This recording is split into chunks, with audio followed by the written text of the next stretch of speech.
ओ yo what's happening. आज हम अपनी वीडियो बनाने वाले हैं। आज मैं आपको अपना मुंह नहीं बना दिखा सकता, पर आज हम ये वीडियो देखने वाले हैं।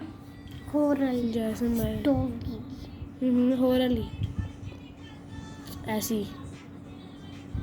ओके फर्स्ट स्टार्ट करते हैं।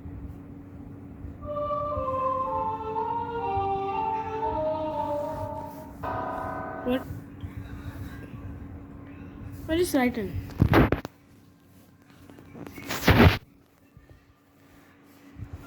Wait, this is not real. Wait, I need to. Subscribe करें और देखें फ्राइडे, एक दिल दहला देने वाली हॉरर स्टोरी। ओके बिना घबराए बेल आइकॉन प्रेस करना ना भूलें।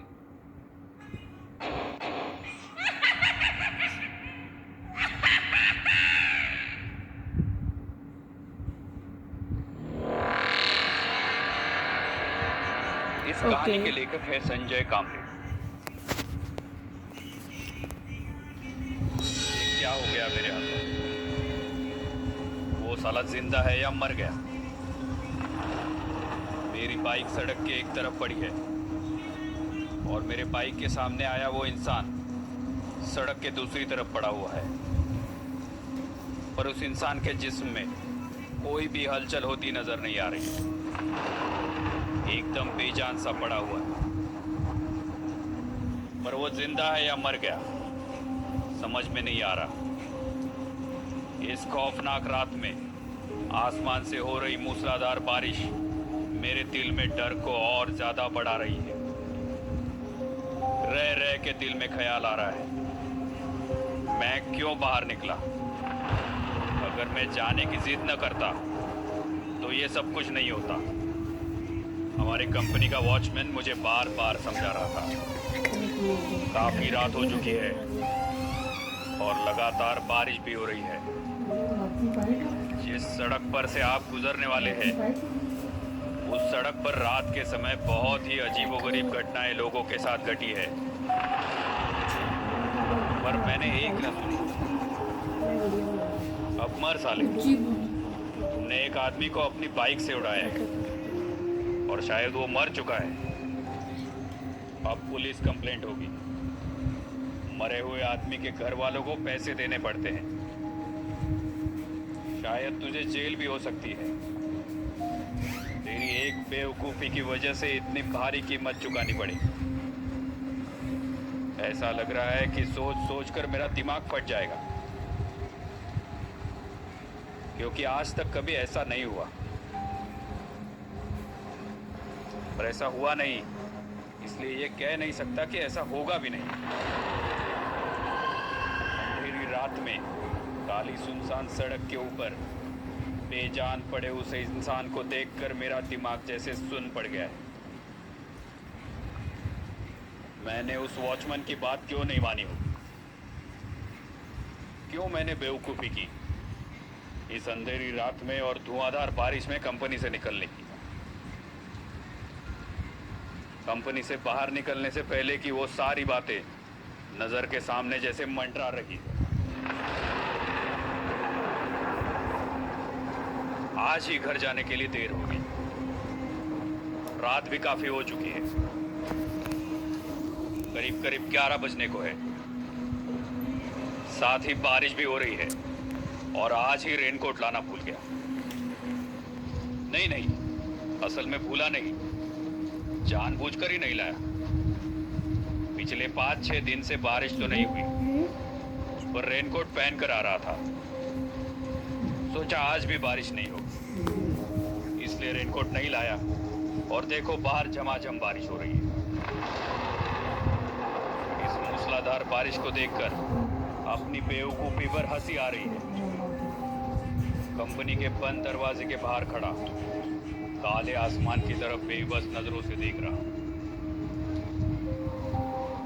सड़क के किनारे खड़े बिजली के लोहे के खंभे के ऊपर जलने वाले बिजली के बल्ब से निकलने वाली पीली नारंगी रोशनी में बारिश की बूंदें वैसे तो बहुत ही ज्यादा खूबसूरत नजर आती थी, पर इस रात के अंधेरे में थोड़ी पूरी तरह oh no sorry, wait a minute. बस सिर्फ बारिश की बूंदों की सरसर टप टप आवाज ही सुनाई देती है। इस काली अंधेरी रात में बारिश दिखाई नहीं दे रही इसलिए वो नहीं है, ऐसा नहीं है।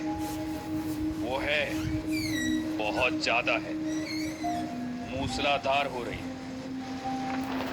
मेरे सामने सिर्फ दो ही ऑप्शन हैं। आई नीड टू गो एक देयर है अप। कि कंपनी के दरवाजे के बाहर खड़े होकर इस मूसलाधार बारिश के रुकने का इंतजार करूं, और दूसरा ऑप्शन मूसलाधार बारिश की परवाह किए बिना अपनी बाइक निकालूं और घर के लिए निकल जाऊं। अब पहला ऑप्शन थोड़ा बेवकूफ़ी भरा लग रहा है, क्योंकि ये बारिश कब थम जाएगी ये कह नहीं सकते। 1 घंटा, 2 घंटे या पूरी रात। और मान लो घंटा 2 घंटे रुकने के बाद अगर बारिश थोड़ी भी कम हो गई और मैं घर के लिए निकला, पर बीच रास्ते में ही फिर से बारिश शुरू हो गई, तो मैं वैसे भी इसलिए रुकने का कोई फायदा नहीं। इसलिए मैंने इस घमासान बारिश के बावजूद घर जाने का फैसला किया। मैं बाहर निकल ही रहा था, तभी कंपनी के वॉचमैन की आवाज मुझे सुनाई। अरे बेटा, बहुत बारिश हो रही है, पूरी तरह से भीग जाओ। इससे अच्छा है कंपनी की रूम है, आज रात वही रुक जाओ, सुबह होते ही चले जाना। नहीं काका, वैसे भी बारिश कम हो जाएगी। बारिश बहुत है, चाहो तो मेरा रेनकोट ले जा सकते हो, कल वापस लेगा। काका, कल रविवार है, मतलब कल तो छुट्टी है, आपको रेनकोट कैसे वापस दे सकता हूँ? जैसा तुम देख सकते हो, बस जरा संभल कर जाना।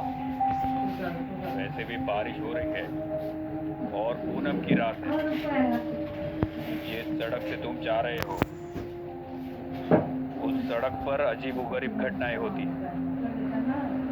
एक बात का ख्याल रखना, अगर कोई तुमसे लिफ्ट मांगे तो गाड़ी बिल्कुल मत रोकना। उनकी बात सुनकर दिल में थोड़ा सा डर पैदा हुआ, पर मैंने उस डर को अपने चेहरे पर झलकने नहीं दिया। थोड़ा हंसकर मैंने कहा, क्या काका, बच्चे को डरा रहे हो क्या? और उनकी तरफ देखा, पर उनके चेहरे पर सिकन तक नहीं। घनघोर बारिश और सुनसान सड़क की तरफ देखते हुए उन्होंने कहा, डरा नहीं रहा हूं, आगाह कर रहा हूं। उनकी तरफ देखते हुए कहा, ठीक है, जैसा आपने कहा वैसा ही करो। चाबी डालकर बाइक शुरू की और सुनसान सड़क पर बाइक पर सवार होकर अपने घर की तरफ निकला। बारिश कम होते ही मैं अपनी बाइक की स्पीड बढ़ा था, और जब बारिश ज़्यादा होती तो अपनी बाइक की स्पीड कम कर देता था। पर ऐसा करते करते कुछ ही देर में मैं इतना भीग गया कि मेरे जूते के अंदर भी पानी पूरा भर गया था। पर रह रहकर एक डर दिल के अंदर से दस्तक दे रहा था। डर, जी हाँ, डर, जिस बारे में उस काका ने मुझे आगाह किया। रात के अंधेरे में अगर कोई मेरी बाइक के सामने आ गया तो, इस काली रात में किसी के चिल्लाने की आवाज आई तो, सोच सोच कर जैसे दिल की धड़कनें बढ़ रही थी, और ना चाहते हुए मेरी नजरें चारों तरफ फैले गहरे अंधेरे की ओर घूमने लगी। अगर सच कहूं तो वैसे ही मुझे भूतों से डर लगता है, और हमारी फिल्मों के भूत ऐसे ही घनी अंधेरी रात में मूसलाधार बारिश में सुनसान सड़क पर एकदम से गाड़ी के सामने आ जाते हैं। अब वही काली अंधेरी रात भी है, झमाझम बारिश भी हो रही है और सड़क भी सुनसान है। ये सब नज़ारा देखकर मैंने एक फैसला कर लिया है, दोबारा से हिंदी फिल्में, वो भी वो भूतों वाली फिल्में नहीं देखूंगा। डर तो बहुत लग रहा है, गाड़ी की स्पीड के साथ मेरे दिल की धड़कनें भी बढ़ रही हैं। सड़क पर आने वाले हर टर्न पर मैं अपनी गाड़ी की स्पीड कम कर रहा हूँ, पर डर लगता है कि सड़क के दोनों तरफ घनी झाड़ियों के बीच अगर कोई बुरी आत्मा बैठी होगी और मेरे स्पीड कम करते ही झटके से बाहर निकलकर सामने आई तो वो भूतिया आत्मा के शेर की तरह मेरे ऊपर झड़प मारकर मेरे जिस्म के चीथड़े कर और मेरा मरा हुआ शरीर कल लोगों को सड़क पर पड़ा मिल जाएगा। बाप रे, कैसे कैसे ख्याल दिमाग को निचोड़ रहे हैं। डर जैसे बंदूक की गोली की तरह दिमाग के अंदर घुस रहा, पर असली डर तो आगे है। अब ये सड़क कुछ देर तक सीधी है, उसके बाद एक टर्न आएगा, एक ऐसा टर्न जहां आज तक एक नहीं, दो नहीं, बल्कि 25-30 से ज्यादा मौतें हो चुकी हैं। इतने भयानक एक्सीडेंट हो चुके हैं कि अधिकतर लाशों की पहचान भी नहीं हो पाई। आज से 4 दिन पहले की बात, कॉलेज के 2 लड़के अपनी बाइक से घर के लिए निकले। गाड़ी की स्पीड कितनी थी कि जैसे मानो चलाने वाले के पिताजी अंतिम सांसें ले रहे हो और उनके मुंह में पानी डालने के लिए उसे ही बुलाया गया। उनकी बाइक स्पीड में ही थी, तभी सामने से एक माल भरा हुआ ट्रक आ गया। उसने ब्रेक मारने की कोशिश की, पर सड़क पर गिरी रेत की वजह से गाड़ी स्लिप हो गई और सीधे जाके ट्रक के सामने वाले पहिए के नीचे आ गई। भरी हुई ट्रक के सभी पहिए उन दोनों के ऊपर से चले गए। दोनों की लाशें मानो कीचड़ की तरह सड़क पर फैल गई। उनकी हालत इतनी खराब थी कि उनके कॉलेज के आईडी कार्ड से उनकी पहचान करनी पड़ी। उसी जगह मैंने लोगों की बातें सुनी। ये टर्न हॉन्टेड है, इस जगह कोई बुरी शक्ति है जो लोगों की जान लेती है। जब कोई गाड़ी इस सड़क से गुजरने लगती है तो उन्हें अजीब अजीब आवाजें सुनाई देती हैं, जैसे कोई चीख रहा हो, चिल्ला रहा हो, मदद के लिए बुला रहा हो। और जब लोगों का ध्यान उस आवाज की तरफ जाता है तो सामने से आ रही दूसरी गाड़ी से और खेल खत्म। पर एक बात कहूं, किसी भी जगह के बारे में आपने अगर ऐसी अजीबोगरीब किस्से सुने हो तो वो किस्से सुनते हुए बड़ा मजा आता है, पर जब आप उस जगह असल में जाते हैं तब दिमाग के अंदर एक अजीब सी हलचल शुरू होने लगती है। आपका दिमाग आपके दिल में डर पैदा करने लगता है और आपके दिल के अंदर पैदा हुआ डर आपकी जान लेने के लिए काफी होता है। ऐसे सुनसान सन्नाटे में किसी परिंदे के पंखों की आवाज से भी आपको हार्ट अटैक देने के लिए काफी होती है। कुछ देर बाद मैं उसी भूतिया टर्न पर पहुंच जाऊंगा। बारिश तो रुकने का नाम नहीं लेती। बारिश की बूंदें मेरी बाइक के हेडलाइट के सामने मानो नाच रही या मुझे आगे जाने के लिए मना कर रही। धीरे धीरे बारिश कितनी तेज हो रही है कि मानो जरा सा भी अपना मुंह खोल दूं तो 2 घूंट पानी मेरे मुंह में जम जाएगा। गाड़ी की स्पीड नॉर्मल ही है, मतलब काली सड़क के बीच बनाए सफेद पट्टों से मेरी गाड़ी के स्पीड का अंदाजा लगा सकते हैं। अब इस काली अंधेरी रात में वैसे तो कुछ साफ नहीं नजर आ रहा, पर आजू बाजू की झाड़ियों पर गिरने वाले पानी की आवाज से आप अंदाजा लगा सकते हैं। इस सड़क के दोनों तरफ झाड़ियां काफी घनी है और गाड़ी के हेडलाइट की रोशनी में कुछ हद तक मैं सड़कों के दोनों तरफ देख सकता हूं। अब वो टर्न कुछ ही दूर आगे है,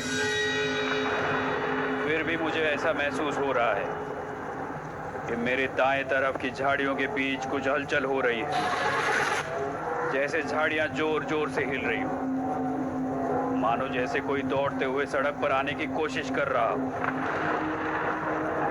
ये सब देखकर मेरे दिल की धड़कन बढ़ गई। दिमाग के अंदर खौफनाक ख्यालों ने जगह ले ली। मुझे पूरा यकीन हो गया कि उन झाड़ियों में जरूर कोई बुरी आत्मा है जो तेजी से दौड़ते हुए मेरे सामने आ जाएगी और मेरा खेल खत्म। मैंने अपनी गाड़ी की स्पीड बढ़ाई।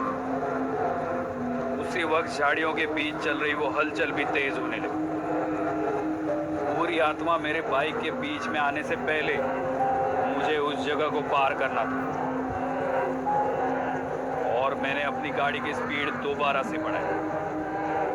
कुछ ही सेकंड का फासला था, मेरी गाड़ी आगे निकल गई और पीछे से 3-4 कुत्तों का झुंड एक दूसरे पर भौंकते हुए सड़क की दूसरी तरफ चला गया। ये देखकर मुझे अपनी बेवकूफी पर हंसी आने लगी। कोई भूत या आत्मा नहीं था, बल्कि कुत्तों का झुंड था। कंफर्म करने के लिए मैंने दोबारा से देखा तो एक दूसरे पर वो भौंक रहे थे। ये देखकर मेरे जान में जान आ गई थी। हंसकर मैंने सामने देखा और जैसे वो आदमी मेरे बाइक के सामने आ गया था, खर खर खर खर आवाज करते हुए मेरी बाइक पथरीली सड़क से फिसलते हुए सड़क के एक तरफ जाने लगी। सुनसान सड़क पर सन्नाटे के बीच सड़क पर फिसलती हुई मेरी बाइक से निकलने वाली आवाज जैसे दिमाग को कुरेद रही थी। कानों के पर्दे फाड़ने वाली कुछ सेकंड की आवाजों के बाद सब कुछ मानो जैसे शांत हो गया। मैं सड़क के बीचों बीच वैसा